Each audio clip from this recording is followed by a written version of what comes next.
Benvenuti, oggi è lunedì 26 giugno 2023. Il sole sorge alle 5:40 e tramonta alle 20:25. La luna sorge alle 3:30 e cala alle 18:23.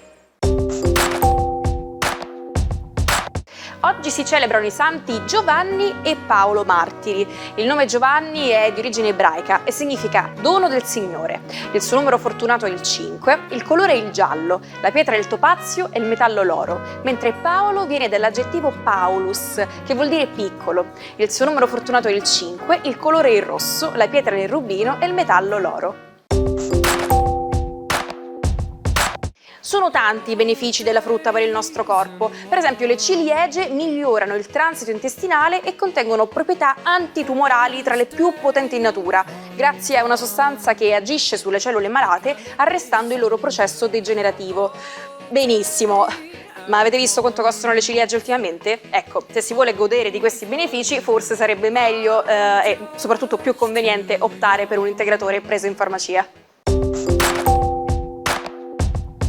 Buon compleanno a Paolo Maldini, oggi 55enne, figlio del grande Cesare, ha superato per talento calcistico il padre, diventando uno dei più grandi difensori di tutti i tempi. Ha giocato per l'intera carriera con il Milan, vincendo 26 trofei. Si è ricongiunto al suo grande amore rossonero nelle vesti di dirigente, riportando il Milan a vincere lo scudetto, ma lo scorso mese è stato allontanato dalla nuova proprietà. Auguri anche ad Antonio Ricci, il padre di Striscia la Notizia, che oggi compie 73 anni. Già 29enne è stato autore di programmi televisivi come Fantastico, quindi ha collaborato con Beppe Grillo per poi creare il varietà Drive-In. Nel 1988 inventa Striscia la Notizia, telegiornale satirico e trasmissione cult della TV, con i suoi 35 anni di vita. Sono 52 le candeline per Max Biaggi, ex campione del motociclismo. Per 4 volte ha vinto il mondiale nella 250 ed è stato grande rivale di Valentino Rossi, anche con accesi scontri verbali, ma senza mai riuscire a eguagliarne i successi nella classe più importante, la MotoGP. Già nel 200 a.C. i cinesi avevano costruito un rudimentale veicolo a 2 ruote fatto di legno e bambù, sul quale il conducente si sedeva dopo avergli dato una buona spinta.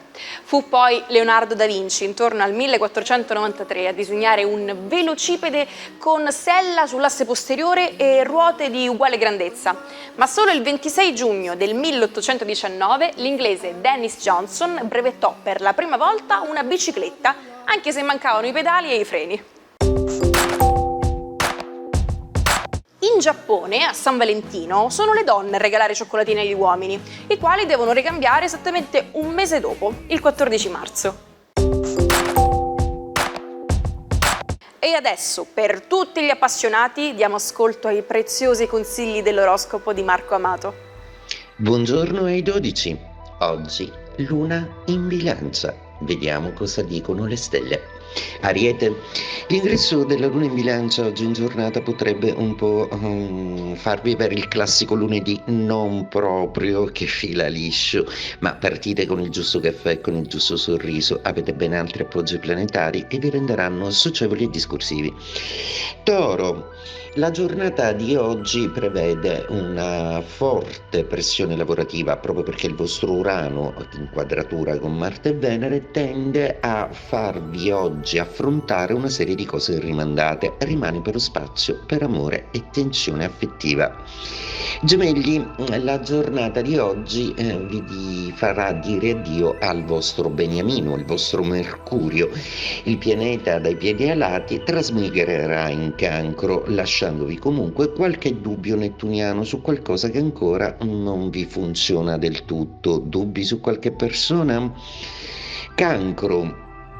La giornata di oggi inizia con una settimana un po' complicata, nel senso che sicuramente ci sono tanti pensieri affettivi che affollano la vostra mente, è sempre Nettuno che tende un po' a confondere le acque, ma sta per arrivare un Mercurio con cui potrete discutere e chiarire di tutto e di più. Leone, una giornata veramente molto interessante oggi, perché piena di imprevisti, come Urano vuole, quadrato al vostro Marte, alla vostra Venere, vi farà avere piacevoli imprevisti e qualche piccola bega da sistemare. Vergine, giornata molto interessante quella di oggi, proprio perché Mercurio sta per finire di farvi dispetti, quindi Sursum Corda riuscirete, dopo l'emotività della Luna, un weekend che vi ha fatto sentire veramente molto stanchi, a ricostituire tutta una serie di dinamiche. Bilancia, giornata per voi molto interessante, visto che la Luna inaugura una vostra più morbida permeabilità. Ecco, ributtatevi nella mischia, fatevi belli e siate soprattutto affascinanti come sapete essere. Scorpione, giornata decisamente divertente, movimentate all'insegna di tutta una serie di piccoli imprevisti, ma che si risolveranno in maniera divertente.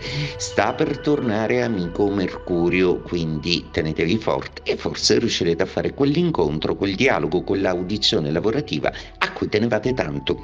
Sagittario, Mercurio finisce di farvi dispetti oggi, quindi gioite perché finalmente i vostri pensieri un po' ripetitivi e le vostre comunicazioni non proprio ben riuscite stanno per cessare. Bene, adesso è il caso, dopo le superanze, di riprendere i dialoghi. Capricorno, una giornata che vi guarda con un occhio un po' severo, da una luna che vi fa da specchio, vi fa riflettere un po' su tutta una serie di errori fatti o di abbagli che alcune persone hanno costituito nel vostro percorso cognitivo. Acquario, giornata molto divertente oggi proprio perché Luna e Plutone sembrano stimolarvi a fare di più. Anche la fantasia di Nettuno sta per abbracciare la vostra fantasia. Mercurio sta per salutarvi, quindi se proprio dovete dire qualcosa, avete oggi per completare un dialogo, qualcosa che vi ho detto, chiarite. Pesci, giornata importantissima oggi proprio perché Mercurio sta per tornare amico e la forza e l'energia del Sole avalla tutte le pretese di un Saturno che vi renderanno oggi invincibili e volitivi.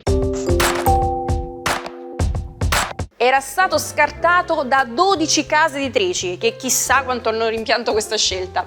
Poi, il 26 giugno del 1997, finalmente Harry Potter, la pietra filosofale, è uscito nelle librerie inglesi, scritto dall'allora sconosciuta J.K. Rowling e pubblicato dalla Bloomsbury.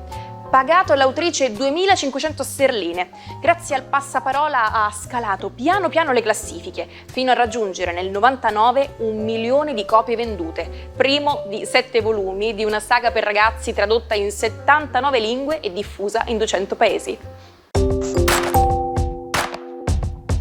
An Englishman's home is his castle. Letteralmente, la casa di un inglese è il suo castello. Anche in italiano abbiamo un modo regale di dirlo: a casa sua ognuno è re. Questo detto mette in guardia chiunque dal criticare gli atteggiamenti del padrone di casa quando si è ospiti. Anche se alcuni comportamenti non vengono condivisi, infatti non vanno giudicati. Questo perché ognuno è il re della propria abitazione, ossia colui che fissa leggi e regole. Per questo motivo è libero di fare tutto ciò che vuole.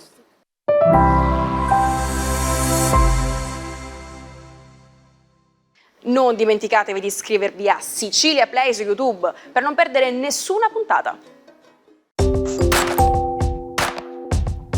Il matto di oggi è Joseph Peladan, critico d'arte, scultore, ma soprattutto esoterista. Entrò nella prima società segreta francese, dopodiché lasciò l'ordine per fondarne uno proprio. Facevano parte del gruppo volti molto noti della letteratura e delle arti del tempo, tra loro Gauguin, Mallarmé, Verlaine. Si può dire che il dadaismo e il surrealismo furono suoi figli bastardi. Ci salutiamo con la frase del giorno. Sono contrario ai rapporti prima del matrimonio, perché fanno arrivare tardi alla cerimonia. Ci vediamo domani con una nuova puntata. Un bacio dalla vostra Naomi.